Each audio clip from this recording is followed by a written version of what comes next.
ኧረ እባክህ አንቺ ወይኔ ምንድነው እንዴ?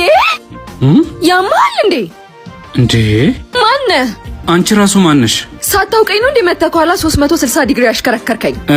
ከሌላ ሰው ጋር እኮ ተመሳስረሽብኝ ነው። በጣም አሽከረከርኩሽ እንዴ? ጤነኛ ነህ ግን? እስቲ ገምቺ፣ ምን እመስልሻለሁ? እብድ እንደሆንኩማ በድጋሚ በደንብ ላረጋግጥልሽ። ምን ልትሆን ነው እንዴ? አንተ አውርደኝ፣ ልቀቀኝ። እንዴ ፍቅረኛሽ አይኔ ነው? አትሰማም እንዴ አንተ? ወይኔ ቅሌት ማናት? ይኸውልሽ የኔ ፍቅርህንማ ስታሽከረክራት አየናት እኮ። አታዝበል። ዝም በል አትበለው፣ እውነቱን ነው። ይኸውልሽ የኔ እህት እንዳሰብሽው አይደለም የተፈጠረው። ምን መሰለሽ? እንዳትዋሽኝ። ፍቅር ከጀመራችሁ ስንት ጊዜው ናችሁ?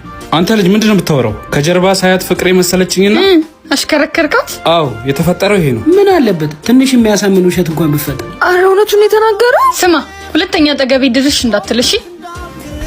እንዳትደውልላት። ቤት መተህ ልታገኘኝ እንዳትጽፍላት። ለምን ስነ ስርዓት አይኖርም? ሌላ ያሳብከው ነገር አለ እንዴ?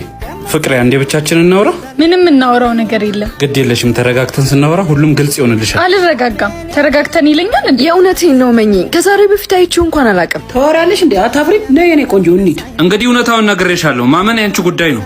አንድ ነገር ግን እወቂ፣ በጣም አፈቅርሻለሁ። ተመስገን። ከብዙ ምክንያት አንድ የፍቅር ቃል እርቅን ያመጣል።